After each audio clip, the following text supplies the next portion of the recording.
Today, you and I are going to talk about how to make best friends.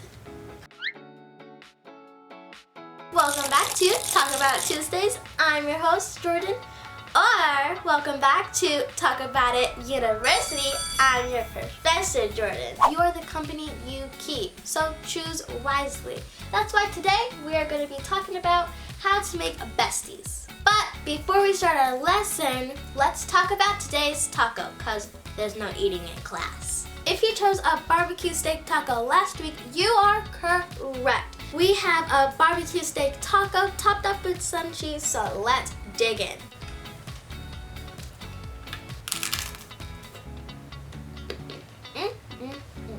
Let's get on to the first lesson.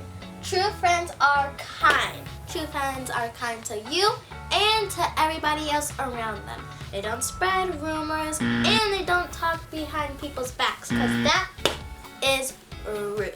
Also, if somebody is nice to you but is still rude to others, they are not best friend material, so look out for that. Lesson number 2.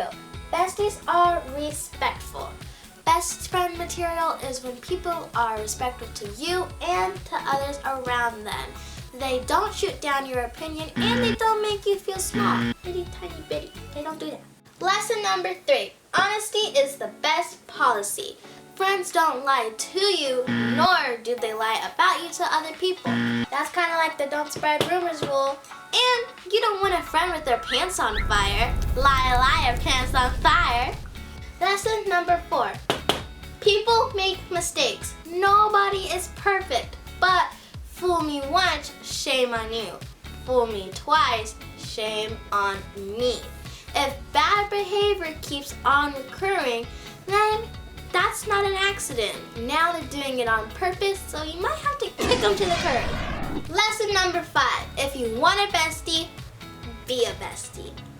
Practice what you preach. So combine all of these lessons to be learned today for yourself. Be kind, be respectful, and be honest. Because if you're a good friend, you will attract good friends. I'm watching you. Now it's time for this week's hint for next week's taco. Are you ready? Here it is. We go together like PB and go up there if you think you know. See you guys next week.